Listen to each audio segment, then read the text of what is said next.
નમસ્કાર મિત્રો, શ્રી કૃપાલુ શૈક્ષણિક સંકુલ યુટ્યુબ ચેનલમાં આપનું હાર્દિક સ્વાગત છે। આવા જ એજ્યુકેશનલ વિડીયો જોવા માટે લાઇક, શેર અને સબસ્ક્રાઇબ કરવાનું ભૂલતા નહીં। ધોરણ 12 ગયા લેક્ચરમાં આપણે SN1 પ્રક્રિયા વિશે ચર્ચા કરી।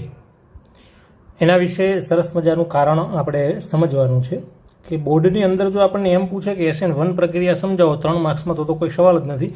આપણને SN1 પ્રક્રિયા આવડે છે અને સરસ રીતે આપણે એમાં લખી શકીએ।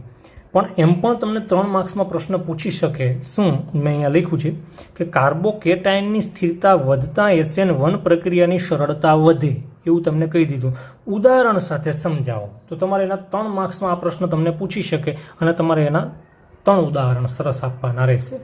તો હું અહીંયા એમને સમજાવું છું। આવું પૂછે એટલે થોડું આપણને મુશ્કેલી થાય કે સાહેબ SN1 પ્રક્રિયા આપણે સરસ રીતે લખી શકીએ, પણ આવી રીતના પૂછી લે કે કાર્બોકેટાયનની સ્થિરતા વધતા SN1 પ્રક્રિયાની સરળતા વધે એ ઉદાહરણ સાથે સમજાવો તો સરસ રીતે એના 3 ઉદાહરણ બુકની અંદર આપેલા છે, એ તમારે એને રજૂ કરવા પડે। બુકની અંદર થોડાક આડકતરી રીતે આપ્યા છે, હું એને અલગથી તમારી સમક્ષ રજૂ કરું છું। SN1 પ્રક્રિયા તમને બધાને બરાબર આવડતી હશે। ગયા લેક્ચરમાં મારા દીકરા બધાએ જોઈ લીધું અને બધા સમજી ગયા હશો અને આશા રાખો કે તમને બરાબર આવડે છે। જ્યાં સુધી SN1 પ્રક્રિયા નહીં સમજો ત્યાં સુધી આ પ્રશ્ન નહીં સમજાય, પણ SN1 પ્રક્રિયા જો તમે સમજેલી હશે તો આ પ્રશ્ન તમને એકદમ સરળતાથી સમજાઈ જશે। તો એક વાત આપણે એક્સેપ્ટ કરી લેવાની છે, એક વાત તમારે યાદ જ રાખવાની છે। શું કે કાર્બોકેટાયનની સ્થિરતા વધતા SN1 પ્રક્રિયાની સરળતા વધે, એના આપણે ઉદાહરણ સાથે એને સમજાવવાનું છે। ટૂંકમાં એના ઉદાહરણ આપવાના છે। તો કઈ રીતે? તો જો અહીંયા કાર્બોકેટાયન લખું છું, કેટાયન એટલે ધન આયન। એવો કાર્બનનો ધન આયન કે જેમાં એક CH3 ને 2 હાઇડ્રોજન છે। બહુ સીધી હું પોઈન્ટ ઉપર આવીને મારા દીકરા વાત કરીશ તો એને આપણે પ્રાથમિક કાર્બોકેટાયન કહેશું। ગયા લેક્ચરમાં પણ મેં ચર્ચા કરી હતી। એવો કાર્બનનો ધન આયન કે જેમાં 2 CH3 આવેલા છે તો એને સેકન્ડરી કાર્બોકેટાયન કહેશું। એવો કાર્બોકેટાયન કે જેમાં 3 CH3 આવેલા છે તો એને આપણે તૃતીયક કાર્બોકેટાયન કહેશું। હવે આપ બધા જાણો છો કે જેમ જેમ આલ્કાઇલ સમૂહની સંખ્યા વધતી જાય, જુઓ અહીં 1 CH3 એને આલ્કાઇલ પણ કહી શકાય। 1 CH3, અહીંયા 2 CH3, અહીંયા 3 CH3 થયા, 3 CH3 જુઓ અહીંયા છે। તો જેમ જેમ CH3 ની સંખ્યા વધતી જશે ને તેમ તેમ કાર્બોકેટાયનની સ્થિરતા વધતી જશે। આમાં દીકરા તમારે યાદ રાખવું પડશે, અથવા હું તમને નીચે અહીંયા લખી દઉં છું। આલ્કાઇલ સમૂહ કાં તો R લખાય આમ, અથવા તો આપણે લખીએ CH3 ની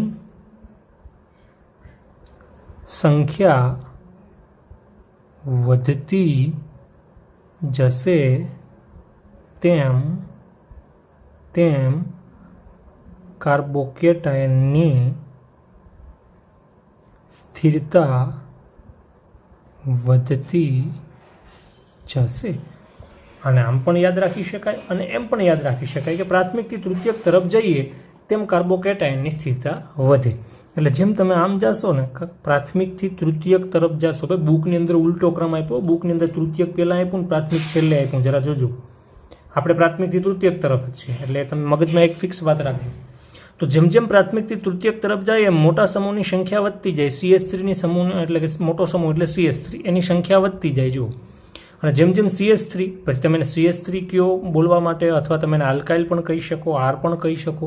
તો જેમ જેમ આલ્કાઇલની અથવા CH3ની સંખ્યા વધતી જશે તેમ તેમ કાર્બોકેટાયનની સ્થિરતા વધતી જશે, અને જેમ જેમ સ્થિરતા વધશે તેમ તેમ SN1 પ્રક્રિયાની સરળતા વધે। કારણ કે એ તો ડેફિનેટલી છે કે કાર્બોકેટાયનની સ્થિરતા વધતા SN1 પ્રક્રિયાની સરળતા વધે। બુકની અંદર પણ લખીને આપણને આપ્યું છે, પણ આપણને ખબર હોવી જોઈએ કાર્બોકેટાયનની સ્થિરતા કઈ રીતે વધે, એટલે કઈ બાજુથી કઈ બાજુ જતા કાર્બોકેટાયનની સ્થિરતા વધે। તો પ્રાથમિકથી તૃતીયક તરફ જાઓ તેમ કાર્બોકેટાયનની સ્થિરતા વધે, એટલે SN1 પ્રક્રિયાની સરળતા વધે। આ ચર્ચા મેં આગળના લેક્ચરમાં પણ કરેલી છે। બીજું અહીંયા એક સરસ હું ઉદાહરણ લખું, મારા દીકરા જોજો, બરાબર? આ આપણે યાદ જ રાખી લેવાનું છે કે પ્રાથમિકથી તૃતીયક તરફ જઈએ તેમ તેમ કાર્બોકેટાયનની સ્થિરતા વધશે, અને જેમ કાર્બોકેટાયનની સ્થિરતા વધે તેમ SN1 પ્રક્રિયાની સરળતા વધે। વાહ! બીજું હું લખું છું પ્રોપીનનો કેટાયન। તો માનો કે અહીંયા CH2 double bond CH single bond CH2. આને કહી શકાય પ્રોપીન કેટાયન. બરાબર, 3 કાર્બન છે એટલે મિથેન, ઇથેન ને પ્રોપેન. પ્રોપેન કહી શકીએ આપણે, 3 કાર્બન છે એટલે ડબલ બોન્ડ છે એટલે ઇન, એટલે પ્રોપઇન નો કેટાયન. એમાં પાછો કાર્બન ધન છે એટલે કેટાયન. 3 કાર્બન છે એટલે શું બોલશું એને? પ્રોપ. ડબલ બોન્ડ છે એટલે શું બોલશું એને? ઇન. બરાબર, એટલે પ્રોપીન નો છે આ કેટાયન. હવે શું થાય આમાં? તો કે અહીંયા જે દ્વિબંધ છે ને, વાત સમજજો, એ દ્વિબંધ અહીંયાથી અહીંયા આવે. જો મેં તીર કહ્યું છે. હવે દ્વિબંધ આ બાજુ આવતો રહે, જમણી બાજુ આવતો રહે, તો ધન વીજભાર છે ને એ ડાબી બાજુ આવ્યો છે આ કાર્બન ઉપર. અને સ્થિતિ કેવી થાય એ સ્થિતિ મારા દીકરા હું અહીંયા લખું છું. હા, CH2 એના ઉપર આવી ગયો ધન વીજભાર, સિંગલ બોન્ડ.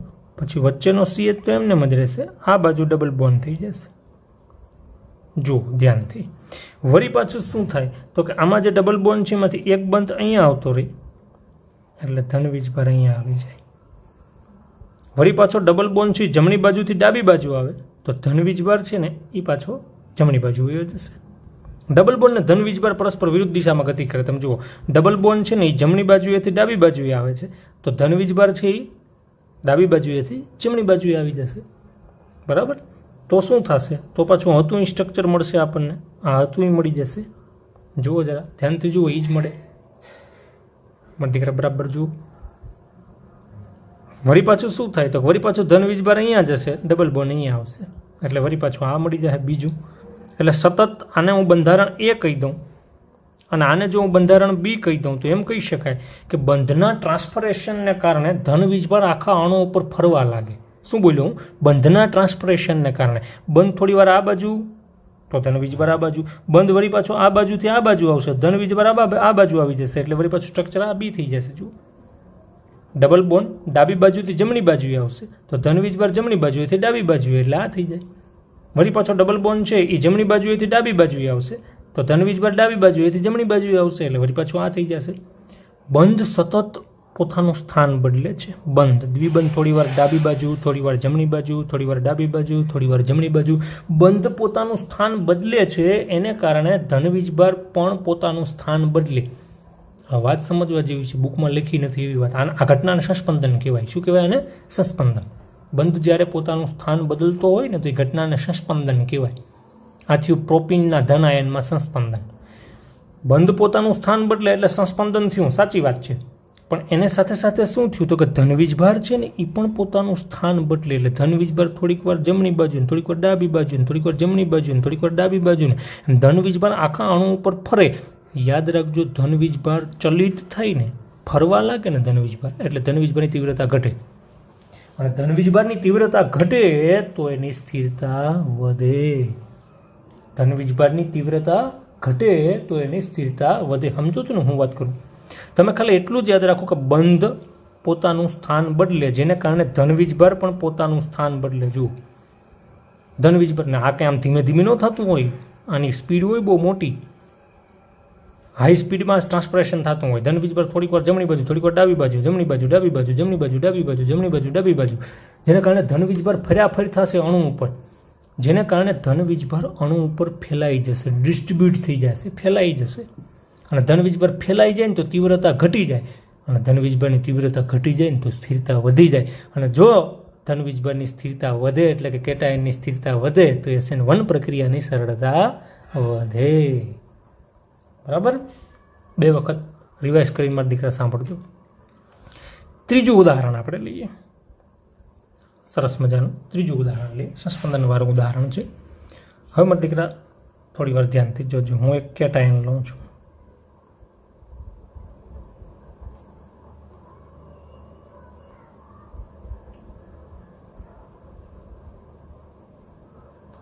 કાર્બોકેટાયન છે. કાર્બન ધન વીજભાર હોય એટલે કેટાયન જ હોય. બરાબર? ધન વીજભારિત કાર્બન એટલે કેટાયન જ તમારે કલ્પવાનો. એમની બેન્ઝીન સાથે છે, આપ જોઈ શકો. હવે થશે કેવું?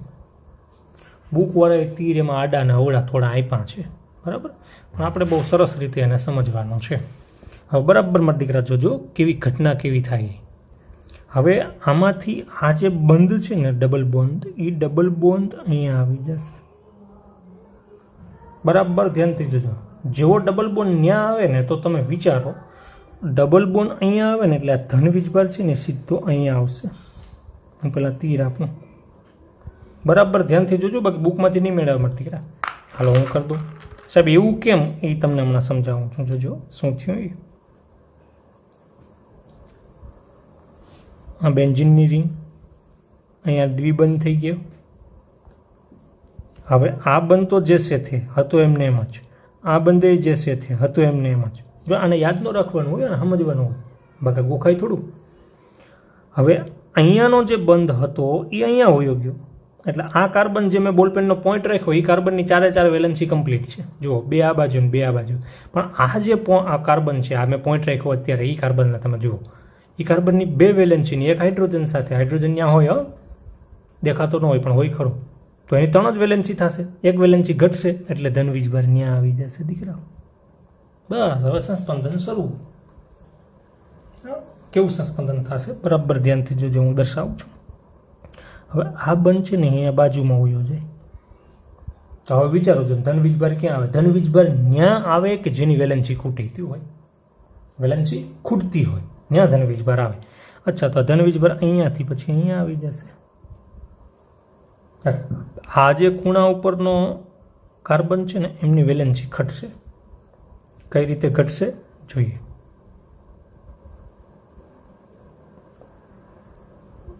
અહીંયા CH2 એમની સાથે દ્વિબંધ છે.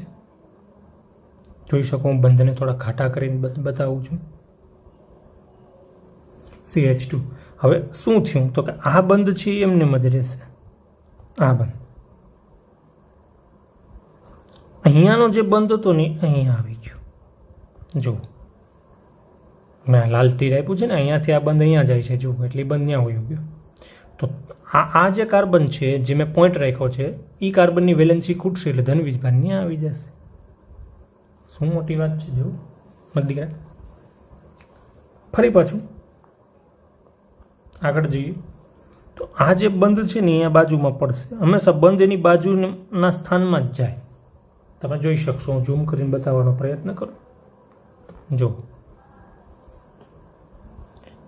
તો ધન વીજભાર ક્યાં જાય? ધન વીજભાર અહીંયાથી અહીંયા આવી જશે. કઈ રીતે દીકરા એમને પણ હું બતાવવાનો પ્રયત્ન કરું.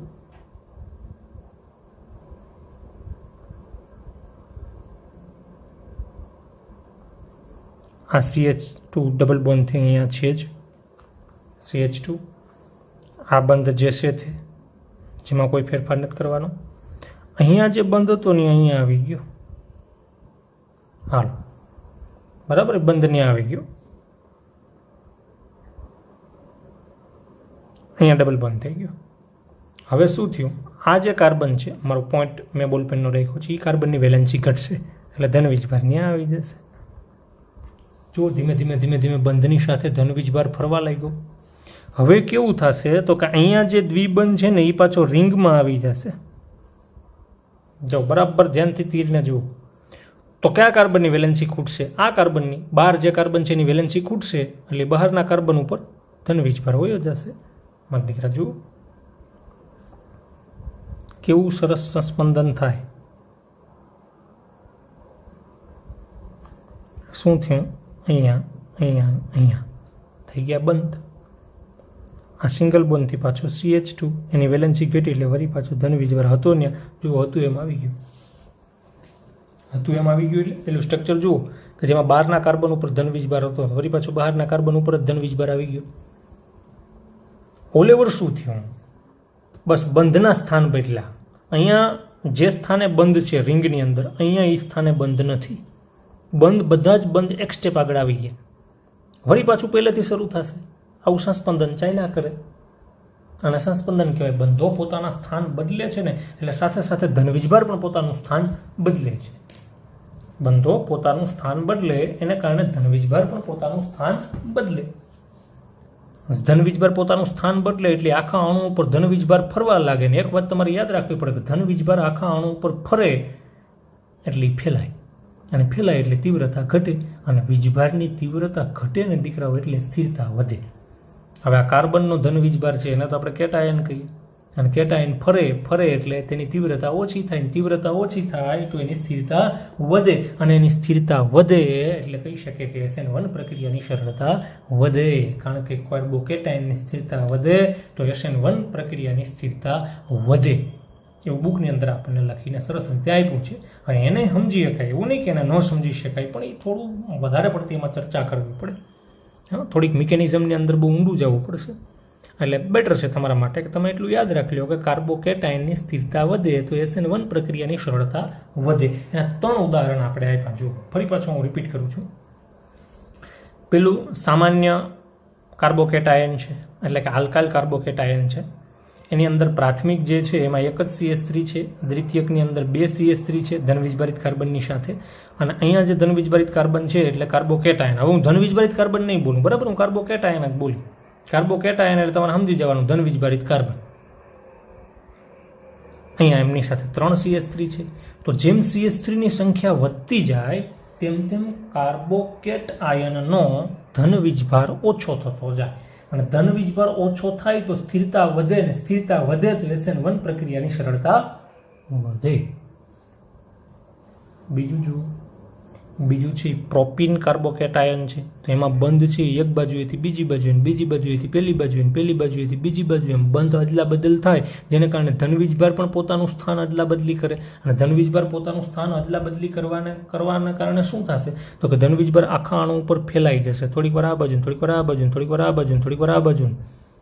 બંધ પોતાનું સ્થાન અદલા બદલી કરે છે, એની સાથે સાથે ધનવીજભાર પણ પોતાનું સ્થાન અદલા બદલી કરે છે.